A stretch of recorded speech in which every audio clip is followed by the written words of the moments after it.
Hello everyone. क्या आपने कभी ठंडे पानी की बोतल की सतह पर पानी की बूंदों को देखा है? ऐसा वायुमंडल में जल वाष्प के ठंडी सतह पर जम जाने के कारण होता है। हमने अभी अभी किस तरह का परिवर्तन देखा है, आइए पता करते हैं। क्या आपने कभी देखा है कि जब बर्फ के टुकड़ों को एक कटोरे में खुले में रखा जाता है तो क्या होता है? वो जल में पिघल जाते हैं। किसी पदार्थ के रूपांतरण की इस घटना को परिवर्तन कहते हैं। आज हम दैनिक जीवन में अपने आसपास हो रहे ऐसे अनेक परिवर्तनों को जानेंगे और उनका वर्गीकरण करेंगे, जैसे भौतिक और रासायनिक परिवर्तन, मंद और तीव्र परिवर्तन। आइए इनमें से प्रत्येक परिवर्तन को एक एक करके जानें। भौतिक और रासायनिक परिवर्तन। अपने दोनों हाथों से एक रबर बैंड को पकड़ें। इसे इसके दोनों सिरों से खींचें। आप इसकी आकृति में परिवर्तन देखेंगे। अब इसे छोड़ दें। आप देखेंगे कि ये अपनी मूल आकृति और आकार में वापस आ जाता है। इस परिवर्तन को भौतिक परिवर्तन कहते हैं। इस प्रकार भौतिक परिवर्तन अस्थायी परिवर्तन है, जिसमें कोई नया पदार्थ नहीं बनता है।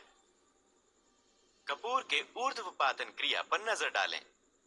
ऊर्ध्वपातन एक ऐसी प्रक्रिया है जिसमें कोई पदार्थ सीधे ठोस अवस्था से गैसीय अवस्था में और इसके विपरीत भी परिवर्तित हो जाता है।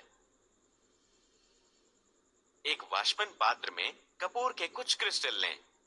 इसके ऊपर एक उल्टी शुष्क कांच की कीप लगाएं और इस कीप के स्टेम पर रुई का प्लग लगा दें। अब कपूर को धीरे धीरे गर्म करना शुरू करें। हम देखते हैं कपूर गर्म करने पर वो सीधे वाष्प में परिवर्तित हो जाता है। इसका अर्थ है कपूर के क्रिस्टल गर्म होने पर वाष्पित हो जाते हैं। ये ध्यान रखना महत्वपूर्ण है कि रासायनिक रूप से ठोस रूप में कपूर इसके वाष्प रूप में कपूर के समान होता है। ये दर्शाता है कि भौतिक परिवर्तन के दौरान कोई नया पदार्थ नहीं बनता है। दूसरी ओर आप देखेंगे कि दूध को मेज पर लंबे समय तक छोड़ देंगे तो वो फट जाएगा। क्या इस फटे दूध को वापस दूध में बदला जा सकता है? नहीं, ऐसा नहीं हो सकता। इसलिए हम कह सकते हैं कि पदार्थ का वो परिवर्तन जिसके परिणाम स्वरूप पूरी तरह से अलग उत्पाद बन जाता है, रासायनिक परिवर्तन कहलाता है।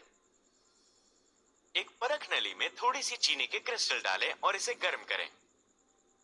गर्म करने के दौरान चीनी विघटित हो जाती है, अर्थात कार्बन, हाइड्रोजन और ऑक्सीजन के बीच के बंध टूट जाते हैं।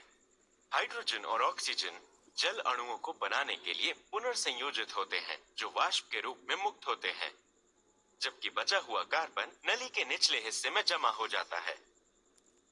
इस कार्बन में जल मिलाने पर दोबारा चीनी नहीं बन सकती। इस प्रकार ये एक रासायनिक परिवर्तन हुआ है। एक रबर बैंड को खींचना और ऊर्ध्वपातन की क्रिया भौतिक परिवर्तन के प्रकार हैं, जबकि दूध के खट्टे होने पर दही बनना और चीनी पर ऊष्मा की क्रिया रासायनिक परिवर्तन है। मंद और तीव्र परिवर्तन। समय अवधि में होने वाले परिवर्तनों को मंद परिवर्तन के रूप में जाना जाता है। उदाहरण के लिए, भोजन के पाचन को पूरा होने में कुछ घंटे लगते हैं, जबकि बीज के अंकुरण में महीनों लगते हैं।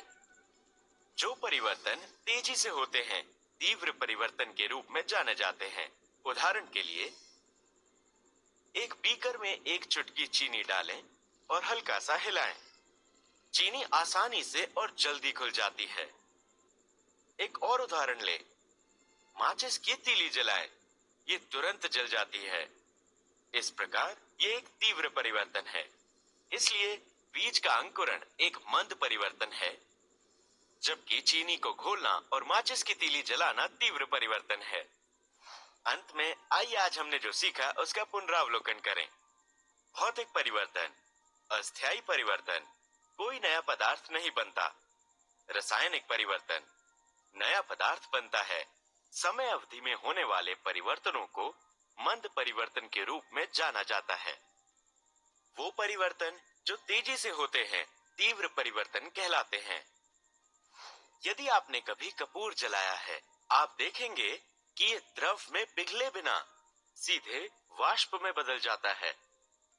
इस परिवर्तन को क्या कहते हैं? हम बड़ी कक्षा में इसके